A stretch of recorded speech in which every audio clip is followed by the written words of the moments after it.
Halo warga Konoha sekalian, gue melihat Ruben Onsu dan Richard Lee itu setelah mualaf, mereka mengalami banyak cobaan atau banyak masalah gitu. Kenapa gitu? Mana yang benar? Setelah mualaf mereka banyak masalah atau sebelum mualaf juga mereka sudah banyak masalah? Mana yang paling benar? Jadi kalau saya perhatikan ada berita yang simpang siur gitu di media sosial kalau saya perhatikan. Apa itu? Ya, ada yang mengatakan bahwa Richard Lee dan Ruben Onsu ini sebelumnya memang sudah banyak masalah gitu.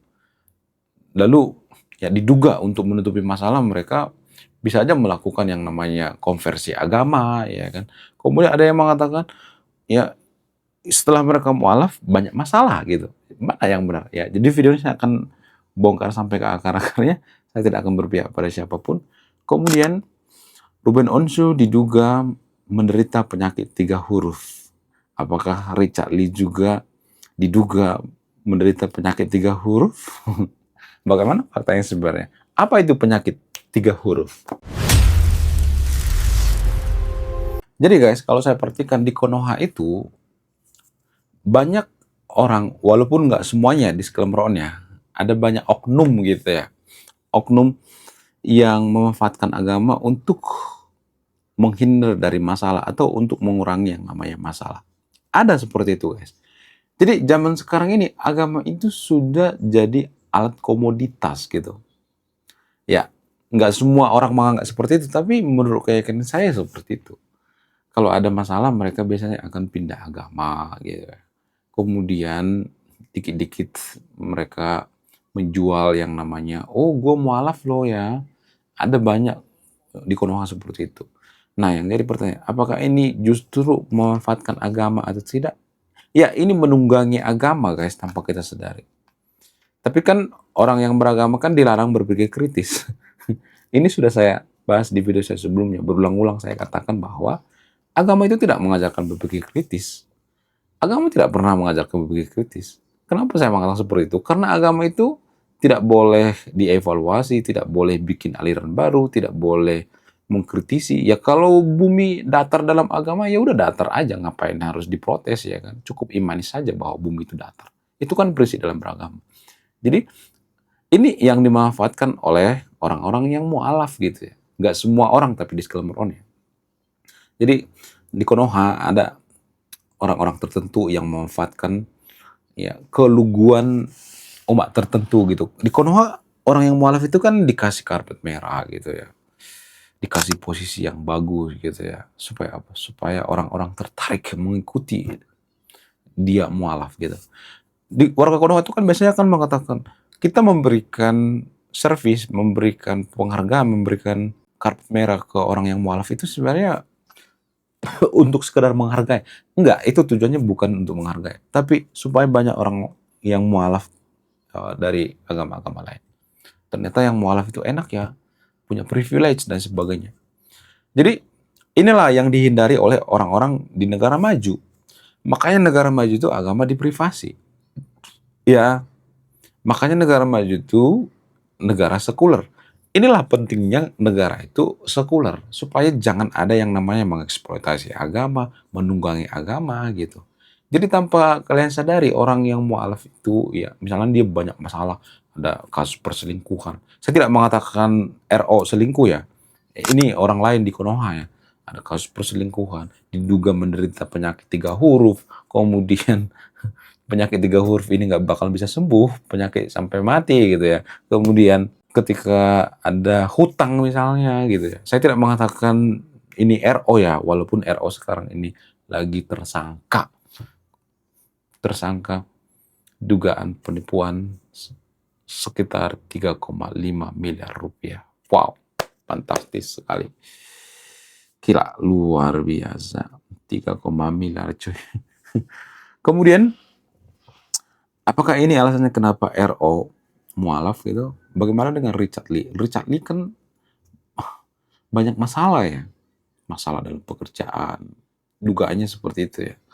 Masalah dalam usahanya gitu ya. Ada kasus tuh ya. Kasus dengan doktif dan lain sebagainya. Ada banyak kasus. Nah, yang jadi pertanyaan, apakah ini alasannya Richard Lee mualaf supaya kasusnya dimaafkan gitu?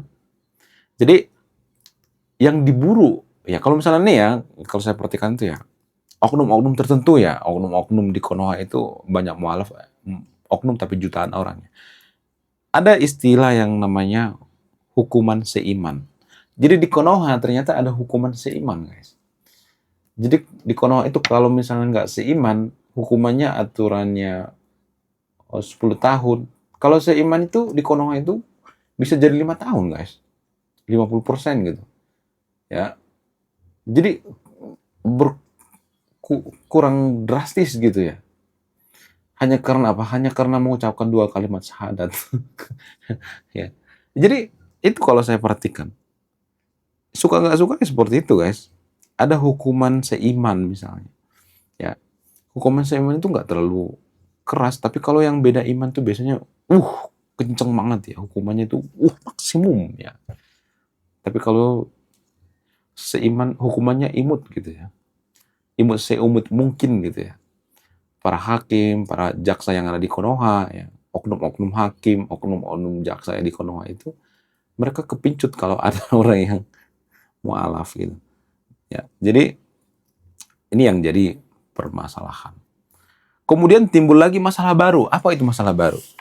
Ketika misalnya nih ya, orang yang mualaf ini bermasalah dengan umat muslim misalnya nih, ada kasus dugaan penggelapan duit misalnya, atau kasus katakanlah dengan doktif misalnya, ya ada kasus dengan umat lain ya, misalnya, ya maksudnya bukan umat lain, satu agama misalnya. Ini jadi masalah baru lagi gitu. Kalau hukumannya nanti ringan, pasti kan akan dikata-katain, nggak bisa gitu dong ya. Banyak yang protes juga. Jadi makanya ribet ya. Makanya negara maju itu, mereka itu negara sekuler. Ini yang dihindari gitu ya. Hakim dipengaruhi oleh apa? Dipengaruhi oleh agama. Hakim dan jaksa itu dipengaruhi oleh agama. Apalagi satu suku, satu agama. Langsung kepincut tuh. Jadi itu yang perlu dipahami, guys. Ya. Walaupun seagama, seiman, sesuku, itu nggak bisa dibawa-bawa ke ranah negara gitu ya. Nggak bisa. Itu yang dihindari oleh negara-negara maju. Makanya mereka negara sekuler gitu. Tapi kan kita sangat membenci yang namanya sekularisme. Makanya saya bikin nama channel ini sekularisme. Coba sebutkan satu saja negara maju di dunia ini yang tidak sekuler. Kagak ada, coy. Sebutkan satu saja. Gak ada. Ya, gak ada, guys. Israel aja mereka sekuler. Semua sekuler. Mereka memisahkan antara agama dengan negara. Supaya negara itu jangan terbebani. Supaya negara itu jangan banyak masalah yang harus diurusi gitu. Ya, biar negara itu fokus ngurusin pendidikan, kesehatan, dan sebagainya. Biar jangan ngurusin agama. Konoha itu kan ya dikit-dikit agama. Bahkan untuk kurban aja ya di Konoha harus keluar dari APBN gitu. Kemarin kan keluar dari APBN itu berapa miliar tuh. Kemudian orang naik haji juga gitu. Ada subsidinya gitu. Kemudian macam-macam pokoknya. Belum lagi urusan hal dan haram gitu. Jadi negara itu terbebani, terlalu banyak beban mengurusi yang namanya agama. Ya, kalau saya ngomong seperti ini pasti banyak yang ngomong, kamu tuh menghina agama saya ya, kamu tuh yang nggak beragama ya. Bukan, saya nggak nyuruh yang tidak beragama. Jangan langsung sensitif dulu ya, jangan. Tapi adakah negara maju yang mengurusi urusan agama di negaranya gitu? Kan nggak ada. Ya maksudnya apakah ada negara maju tuh ngurusin tentang subsidi naik haji gitu? Ada berapa duit tuh yang habis? Kemudian DAP, dana abadi pesantren ada tuh berapa triliun tuh. Bayangkan kalau duitnya itu ada kayak sampai 1.000 triliun ya. Bayangkan kalau duit 1.000 triliunnya digunakan untuk pembangunan sekolah, pembangunan rumah sakit, ya gaji guru dan sebagainya. Apa nggak maju kita? Iya kan? Tapi kalau saya ngomong seperti ini pasti banyak nanti yang berpikir saya tuh, kamu tuh sesat. Jadi saya tuh seperti berteriak di tengah hutan gitu. Susah ya. Orang-orang susah mmm, berpikir rasional gitu ya. Saya tidak mengatakan saya si paling cerdas ya, bukan guys. Justru waktu saya kecil itu, saya tuh sering tidur tahu guys. Saya tuh bayi yang sangat suka dengan tidur. Ya mungkin apakah itu berpengaruh atau tidak, saya tidak akan menyimpulkan. Saya bukan orang cerdas. Waktu sekolah juga saya tuh nggak terlalu pintar-pintar amat, ya. Nggak terlalu bodoh-bodoh amat juga, nggak terlalu pintar-pintar amat juga gitu, ya. Waktu saya dulu waktu sekolah itu, saya tuh banyak melakukan kegiatan di luar, seperti ekstrakurikuler dan lain sebagainya gitu. Ya, nantilah kita bahas di next video ya. Kita fokus dulu sama yang namanya mualaf di Konoha ini. Jadi, itu kalau saya perhatikan guys. Warga Konoha itu belum menemukan mualaf itu karena mereka merasa spesial gitu. Tapi apakah kita bisa jadi negara maju kalau semuanya mualaf warga Konoha? Enggak. Buktinya Afghanistan, Pakistan. Ya jangankan beda agama, beda aliran juga ribut ya, kotok-kotokan, beda mazhab juga ribut, kotok-kotokan. Ya kemudian beda penafsiran juga ribut, kotok-kotokan. Makanya negara maju itu gak usah deh ya kita bawa-bawa agama ke ruang publik, ruang privasi aja. Ya, saya ngomong seperti ini pasti saya akan dikata-katain PKI. Tujuan saya itu baik gitu, supaya apa? Supaya negara kita tuh ada kemajuan gitu. Ada fakta lain yang jarang dibahas, itu yang saya bahas gitu. Ya, walaupun banyak warga Konoha nggak terima gitu. Tapi sah-sah aja, oke lah gitu ya. Mungkin gimana? Coba tulis di kolom komentar ya. Jadi justru dengan kita jadi negara sekuler, maka tidak akan ada yang namanya pura-pura mualaf gitu ya. Tidak ada yang namanya mengeksploitasi agama, menunggangi agama. Kalau ada masalah nih, misalnya ada seseorang bermasalah, tiba-tiba dia pindah agama, kan enak banget ya hukumannya ringan. Jadi kalau negara sekuler kan nggak bisa seperti itu ya. Itu hilang gitu. Itu enaknya jadi negara sekuler. Cuman sekularisme itu kan dibenci sama warga Konoha. Benci mati-matian. Sekularisme itu dianggap kejahatan gitu. Padahal negara maju itu rata-rata sekuler. Kita tuh aneh banget. Kita tuh pengen jadi negara maju tapi kita niru sistem pemerintahan seperti Afghanistan, seperti Iran gitu. Kan ngaco. Iya kan? Susah ya berpikir kritis warga Konoha. Kemudian agama juga tanpa kita sadari mengajarkan untuk kita fanatik gitu.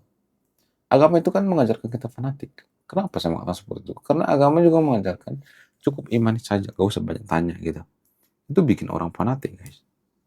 Tanpa kita sadari. Fanatik berlebihan.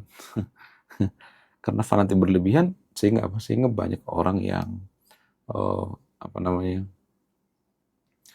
Banyak orang yang terkecoh gitu ya. Banyak orang yang dimanfaatkan oleh orang yang mualaf gitu. Jadi saya menolong Anda yang nonton video biar jangan terkecoh gitu ya, biar jangan ada yang namanya kebodohan gitu ya. Boleh-boleh aja beragama, tapi jangan beragama dalam keadaan bodoh. Menurut kalian gimana? Coba tulis di komentar ya. Sekian video ini, saya warga intelektual, salam rasional.